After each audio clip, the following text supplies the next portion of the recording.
गोधुली पाठ 4 नाखून क्यों बढ़ते हैं। इसके ऑब्जेक्टिव। नाखून का इतिहास किस पुस्तक में मिलता है? कामसूत्र। आचार्य प्रसाद द्विवेदी ने डी.लिट की उपाधि किस विश्वविद्यालय से प्राप्त की है? तो लखनऊ विवि से।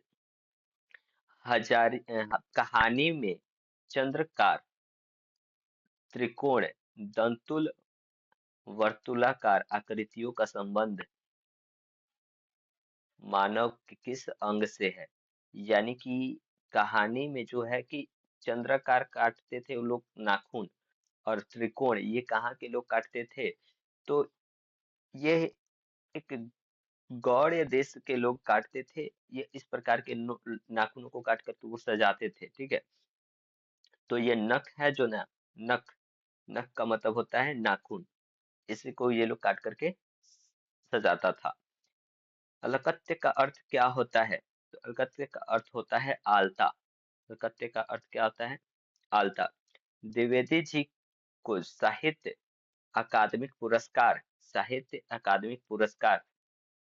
किस रचना पर मिला था? यह उनको किस रचना पर मिला था? तो आलोक पर्व पर इनको यह मिला था। आलोक पर्व पर इनको यह पुरस्कार मिला था। प्राचीन मानव का प्रमुख अस्त्र शस्त्र था। प्राचीन मानव का अस्त्र शस्त्र जो था वह नाखून था।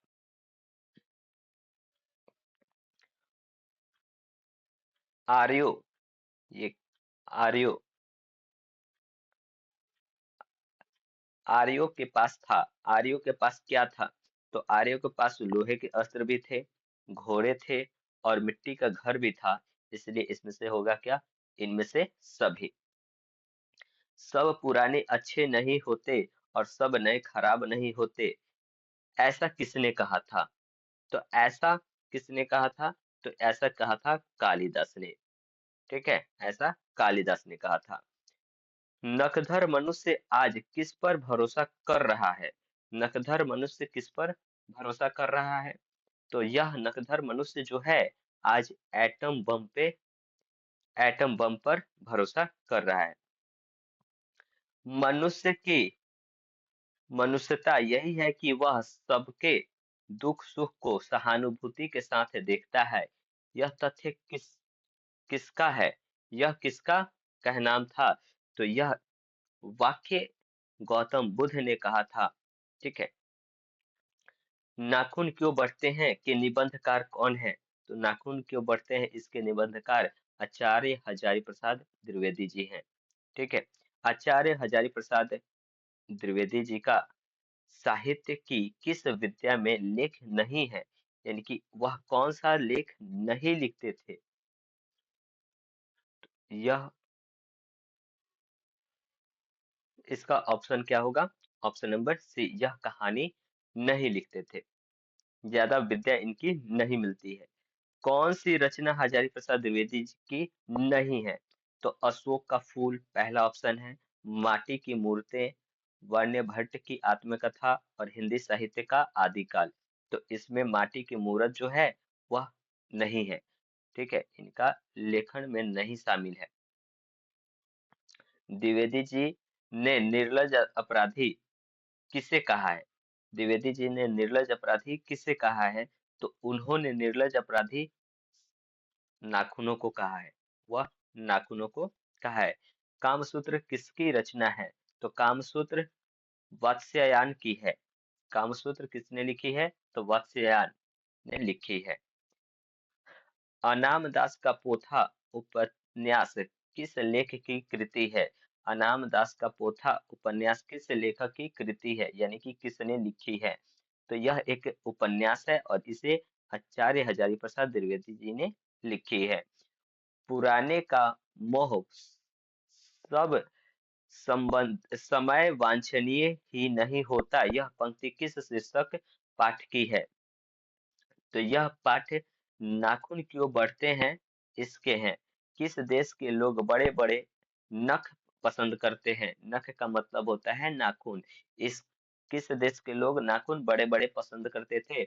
तो ऑप्शन नंबर डी, गौर देश के। कौन देश के तो गौर देश के नाखून क्यों बढ़ते हैं पाठ में बूढ़े ने सबसे बड़ी चीज किसे माना है। बूढ़ा का मतलब है कि यहाँ पे महात्मा गांधी जी की बातें की जा रही हैं। तो इसमें सबसे ज्यादा उन्होंने प्रेम को माना था। ठीक है कि प्रेम से रहना अच्छा रहता है। द्विवेदी जी से किसने पूछा था कि नाखून क्यों बढ़ते हैं। द्विवेदी जी से यह किसने पूछ दिया था कि नाखून क्यों बढ़ते हैं। तो उनकी पुत्री ने यानी कि उनकी लड़की ने यह पूछ दिया था। सहजता वृत्ति किसे कहते हैं। सहजता वृत्ति किसे कहते हैं। तो यह सभी प्रकार की स्मृतियां हैं। यह एक क्या है सभी प्रकार की स्मृतियां हैं अस्त्रों के संयोग को अनजान स्मृतियों को स्वयं से बंधन को। तो यह एक स्मृतियां हैं। तो स्मृति यानी कि उनकी यादें। तो उनकी अनजान वृत्तियां होती हैं। लेखक के अनुसार मनुष्य के नाखून किसके जीवन प्रतीक हैं। यानी कि लेखक क्या बोलते हैं कि नाखून जिसके हैं वह किसकी प्रवृत्ति का है। तो पशुवी वृत्त का है। वह कौन सा वृत्त का है। पशुवी वृत्त का है। नख किसका प्रतीक है। नख किसका प्रतीक है यानी नाखून किसका प्रतीक है। तो नाखून केवल पशुता का प्रतीक है। नाखून जिसके हैं वह पशुता कहलाए पशु कहलाता था। हजारी प्रसाद द्विवेदी जी का जन्म कब हुआ था। हजारी प्रसाद द्विवेदी जी का जन्म कब हुआ था। तो 1907 1907 ईस्वी में हुआ था। दधीची की हड्डियों से क्या बनाया गया था। दधीची की हड्डियों से इंद्र का वज्र बनाया गया था। ठीक है। हजारी प्रसाद द्विवेदी जी द्वारा रचित पाठ है। हजारी प्रसाद द्विवेदी द्वारा जो रचित पाठ है कौन सा है। नाखून क्यों बढ़ते हैं बहादुर अवनीय या मछली। तो ये है नाखून क्यों बढ़ते हैं। ललित निबंध है यानी कि इसमें से चार ऑप्शन दिए गए हैं। मछली नाखून क्यों बढ़ते हैं बहादुर और नौबत खाने में इबादत। इसमें से कौन सा ऐसा है जो एक ललित निबंध है।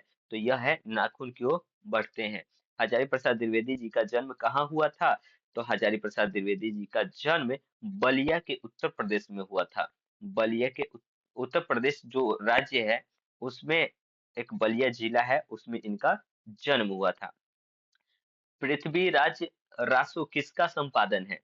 पृथ्वीराज रासो किसका संपादन है। तो यह भी हजारी प्रसाद द्विवेदी जी का है। महाभारत क्या है। तो महाभारत एक क्या है। तो महाभारत एक पुराण है। महाभारत एक क्या है पुराण है। ठीक है। इसमें से आप लोग का सब सही ही हुआ होगा जहाँ तक हमको पता है। ठीक है। और आगे का चैप्टर आगे किया जाएगा कल। धन्यवाद इसके लिए। Good night.